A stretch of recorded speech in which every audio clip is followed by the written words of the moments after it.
Before we begin, and so that this title is not a subject of any sensitivity, I have to say this for someone else, not for me. It warrants making a pertinent clarification. In 1992, Republican candidate George Bush Sr. had a 90% popularity rating in the polls. He was coming off a victory in the Cold War, in the Gulf War. So, that made him a practically unbeatable rival for a young, budding politician named Bill Clinton.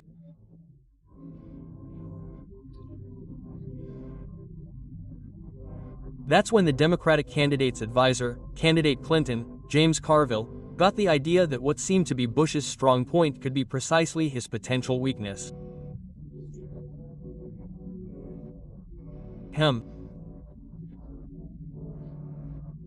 And he thought that while Bush was only focused on foreign policy, on the global macroeconomy, he was forgetting about the daily problems of citizens, the day-to-day, the pocketbooks of Americans, the trivial economy, going to the market, getting gasoline.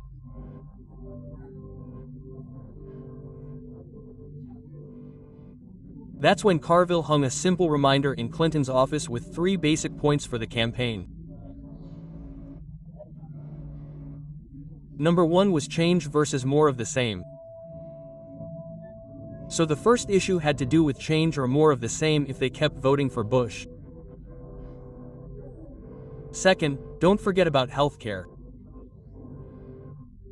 That was very important to Americans at the time. And third, he wrote, it's the economy. Stupid, quote. We'll never know if he was calling Clinton stupid or if he was just a reminder, but he wrote, it's the economy, stupid.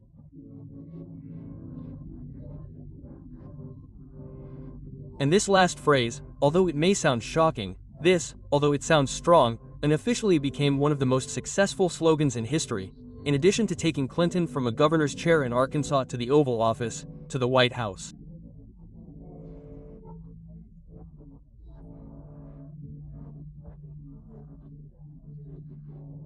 And the structure of this phrase, which has sometimes changed a little, has gone viral worldwide, even long before social networks existed, and is used by academics. Universities are mentioned to highlight aspects that are essential and that under no circumstances can or should be forgotten.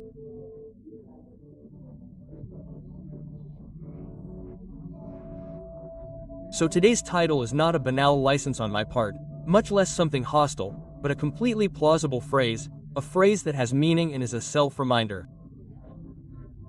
In any case, I'm telling myself this so that no one feels offended. If someone says, he called me stupid, no, I'm telling myself, that's real life.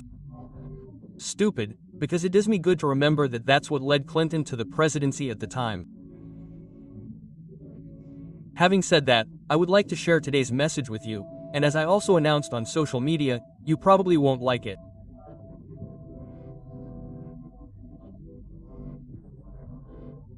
But I'm sure it will deeply heal your soul, and it's aimed at all of us who feel that at some point life took an unexpected turn and didn't turn out the way we thought it would.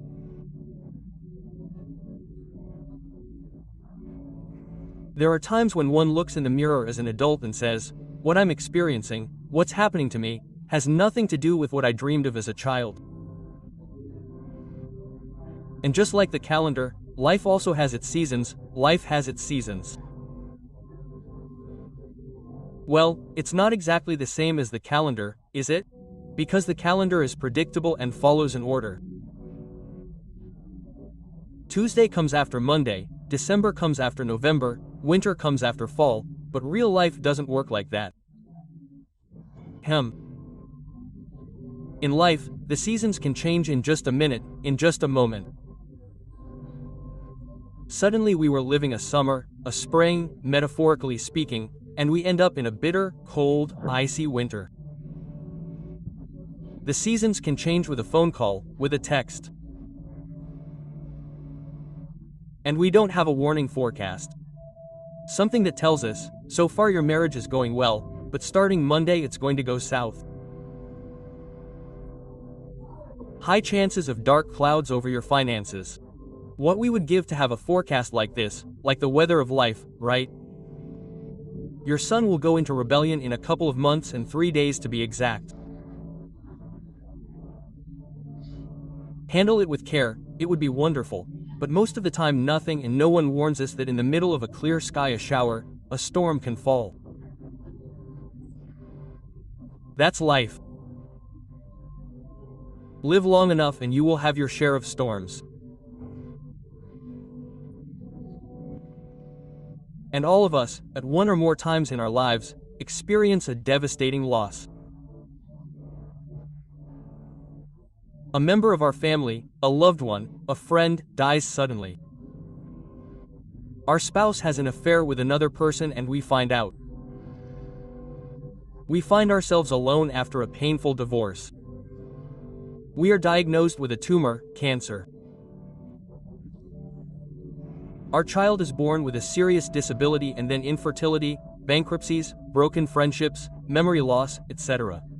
Other losses seem more innocuous, more insignificant, but they also hurt.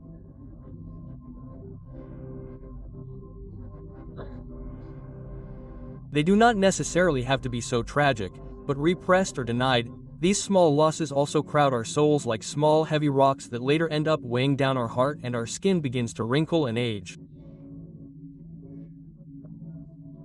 We realize that today we are older than yesterday. By the way, all of you look young, younger than tomorrow. Our children, become less dependent on us. That's why I insist, these are not the big losses, but also, gosh, they hurt, they grow up and they need us less and less. Before, they could call us 8 or 10 times a day and it even bothered us. Nowadays, they hardly talk to us, or we are waiting for them to send us a text, or we have had to put our pet to sleep, which seems like something trivial, but many times people say, he was the only faithful friend I had, I don't know, for 13, 14, 15 years, and now I feel alone. These are losses, I insist, more innocuous, but losses nonetheless. Other losses are more private and also harder to classify. A baby that is lost, a stillborn, an abortion, a failed pregnancy. The issue is not whether a loss is gradual, sudden, experienced in public, or experienced in private. The point is that loss is the norm in life, not the exception.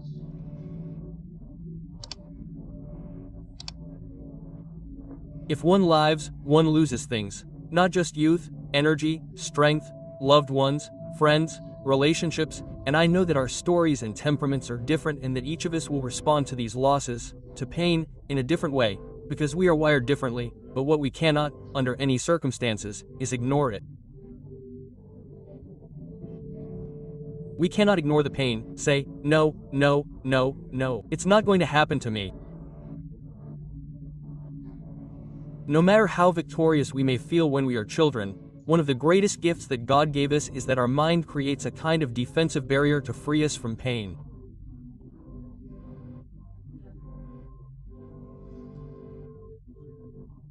This is a brain resource, a divine gift, that if someone experiences sexual or emotional abuse as a child, the brain has a survival mechanism which is denial. That is why some of us say, I remember my entire childhood. Most likely, we remember a tiny part of it. Everything else is lost in the abyss of unconsciousness, but we do remember the way they made us feel. In fact, our brains don't have enough links to store our entire childhood. We remember bits and pieces, and the surprising thing is that there are adults who were abused as children who don't remember the abuse. That part of it fades away.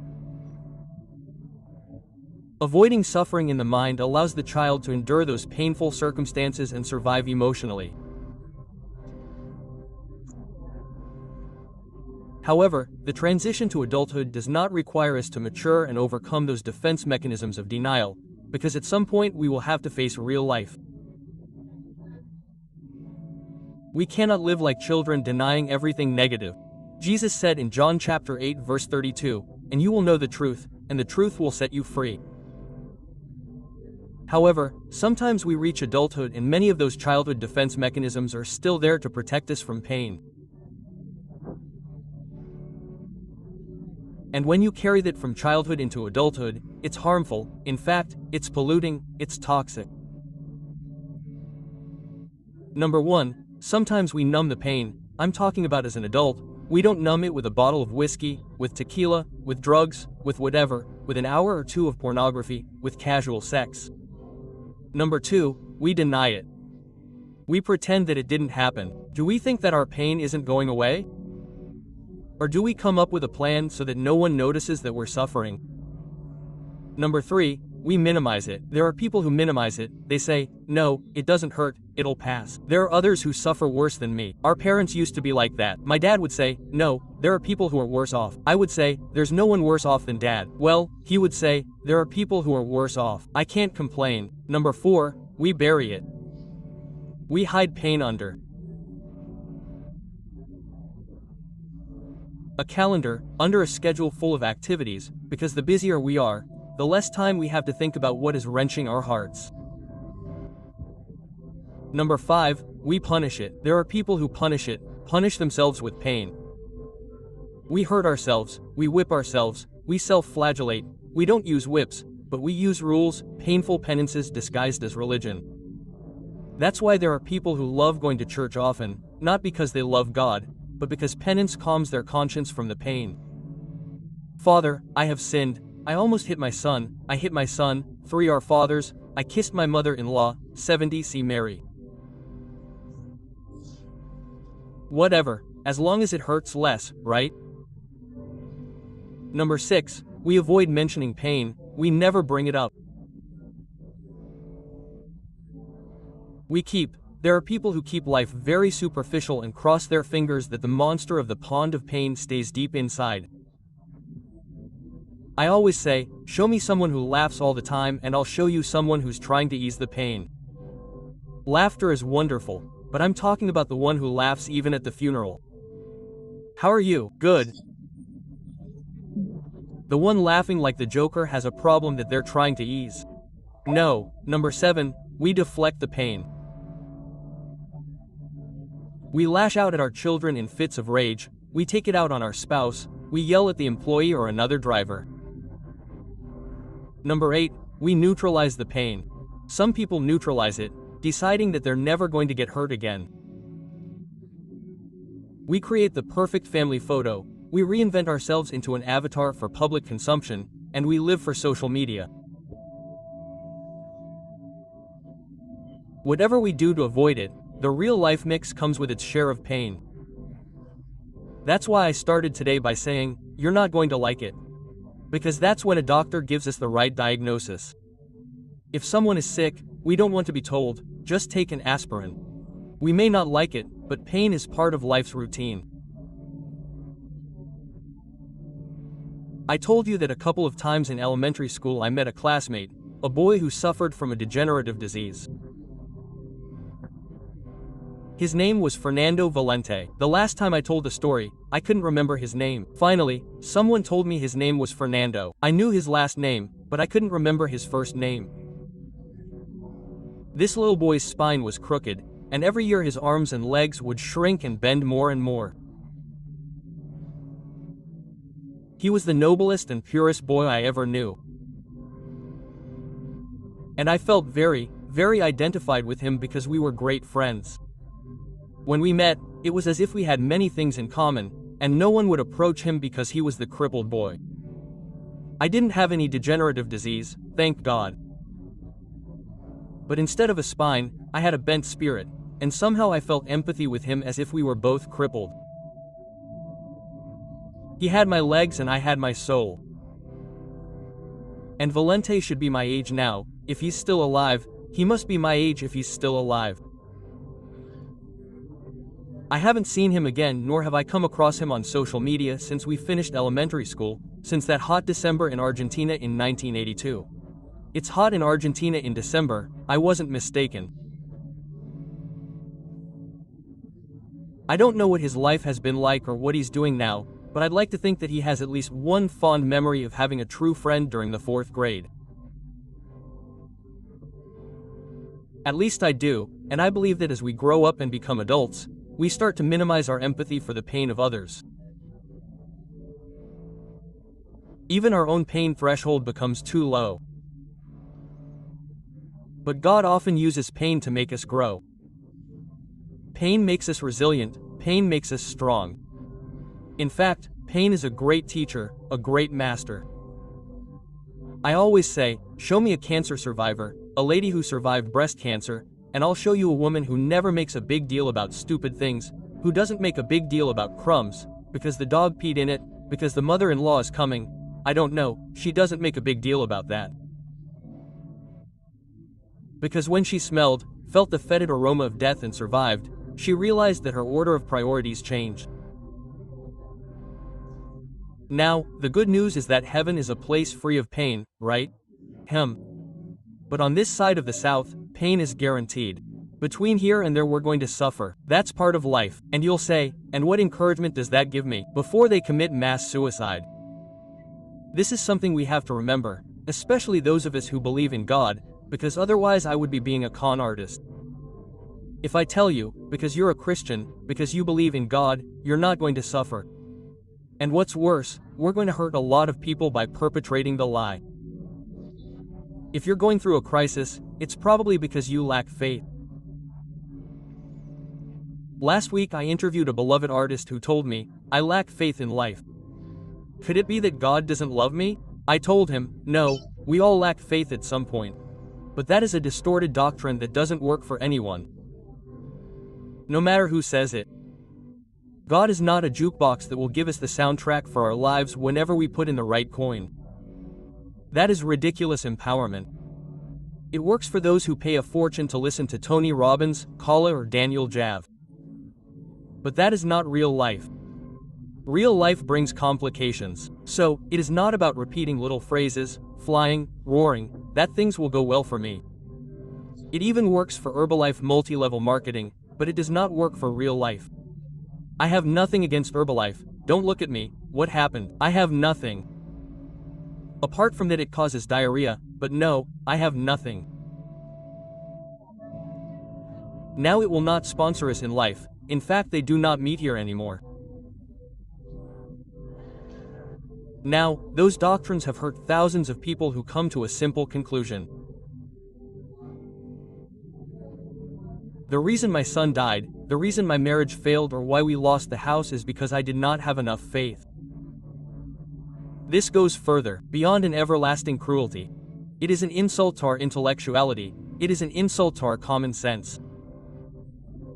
Jesus never promised an easy path. He never said that there would be roses without thorns, years without winters, paths without obstacles, neither in marriage nor in having children.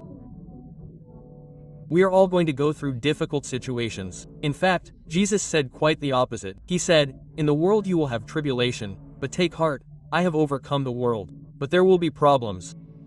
This is a promise that many do not want to make people repeat. Tell the person next to you, you are going to have problems, my son. No, but God never promised an easy path. What Christ promises, however, is that in the darkest nights, in the most difficult moments, in the longest battles, we will have peace. We will know that everything is going to be okay, that we are going to move forward.